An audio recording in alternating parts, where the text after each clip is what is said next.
This is the best video switcher for small churches, and I made a whole video about it, which you can find linked right up there. But today I'm gonna show you why I think that, by setting up a super basic live stream using the ATEM Mini Pro. All you're really gonna need is the ATEM Mini Pro, an Ethernet cable, an HDMI cable, your laptop, and a camera. Now I know this camera has a lot on it, that's just because I couldn't really be bothered to unrig it, but at its core it's just a Panasonic G85, so we'll use that. Okay, so now that you've got all your supplies, it's time to actually set everything up and get your live stream going. First, just find yourself a clear surface in order to actually set up the ATEM Mini and set everything together. Then we're gonna start out by plugging in the power. I didn't talk about this in my overview video, but the ATEM Mini actually comes with this nice screw-on power connector, which I love. You don't have to worry about it ever coming loose and coming unplugged because you're able to screw it on there all nice and safe and secure. Once we plug that in, you can see that everything just lights up instantly. It's ready to go. After we've got that power connected and screwed on nice and tight, we'll want to go ahead and connect this guy to our network and to the internet as well. So let's pull out our Ethernet cable that we've got prepared. And I think they actually say scientifically, yellow ones are the fastest. We'll plug one end into our router, which I've already done, and the other end we'll plug into the network port here on the ATEM Mini. So that's gonna do two things.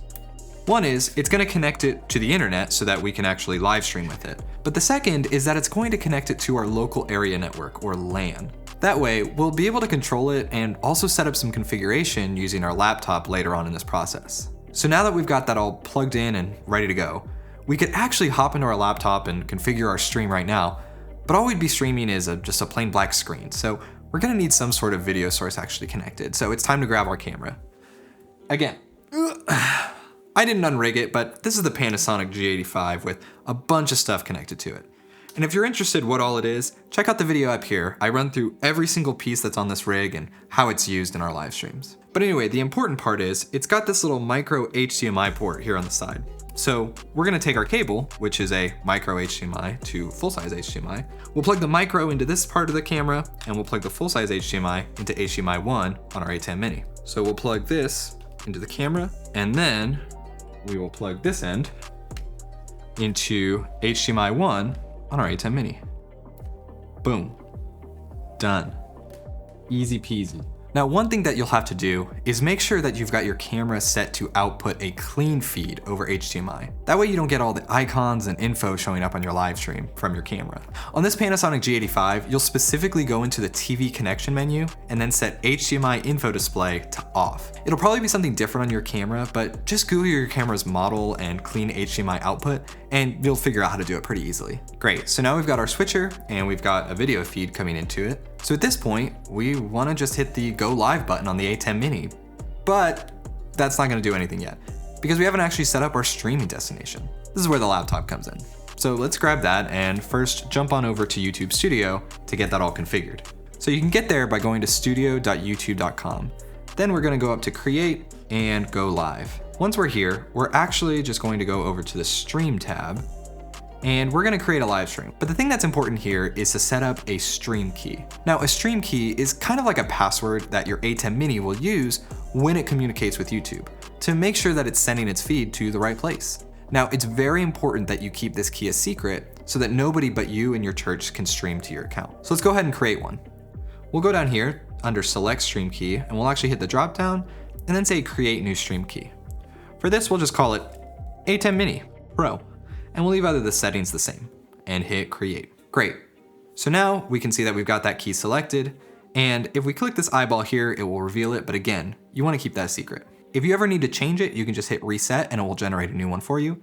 And you can click the button here to copy it. So we'll go ahead and do that just so we have it ready. Okay, so now that we have this key, we need to actually input it to our ATEM Mini so that it knows how to stream to our account on YouTube. For that, we're gonna need to install ATEM Software Control, which is a software program that allows you to control and configure any ATEM devices that you have. I've actually got a video coming that deep dives every single thing you can do in software control, so make sure you hit that subscribe button down below so that you don't miss that video. But anyways, in order to install that, you're gonna hop on over to Blackmagic's support page on their website to download and install it.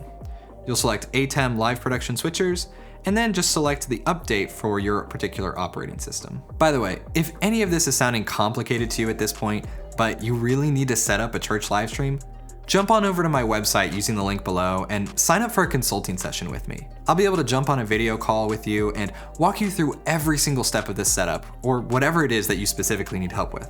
Again, the link is in the description right below. I'd love to chat with you. But anyway, I've already got ATEM software control installed, so let's open it up. Remember when I talked about the ATEM being on your local network now and how that's important? Well, this is why. It's because now that it's on your local network, we're able to connect with it here through software control, either by typing in the IP address or hopefully it just actually shows up in the device list or connects automatically. So now that we're connected to it, we can control all sorts of settings, but the ones we're interested in live over here under output. We'll jump into live stream here, and then you can see here we have the settings for the YouTube live stream. So we're going to select YouTube RTMP for the platform, or whatever platform you actually want to stream to. For server, we'll just keep it as primary. And now under key, this is where you're going to dump that stream key that we got from YouTube. So we will just paste in the key that YouTube gave us. Then we need to set the quality. Now, Blackmagic publishes what these translate to as bit rates in the manual for the ATEM Mini Pro. Now, I don't personally remember what they all are. I do know that we use HyperDeck Low for our church, and that streams at about 12 megabits per second. We'll stick with streaming high for now, just because that's what it defaulted to. Okay, so now that we've done that and just put that stream key in there, if we go ahead and hit the on-air button on our stream deck, it will actually start sending a feed over to YouTube. First, we need to make sure that input 1 is live, which you'll know if it's bright red. And that way we know that we're sending the right feed. So let's hit that button and then jump back over into the YouTube studio. And voila, there it is.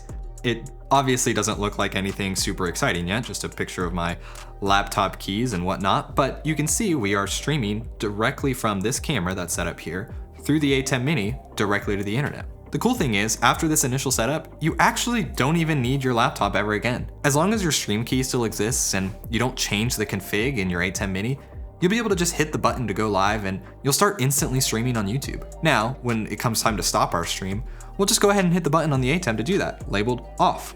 Wasn't that incredibly easy? And hey, at $295 for the ATEM and about $500 for the camera and lens, it didn't cost us a whole lot either. But if you're interested in how you can set up a live stream to YouTube using OBS for free, instead of buying an ATEM Mini, check out this video up here.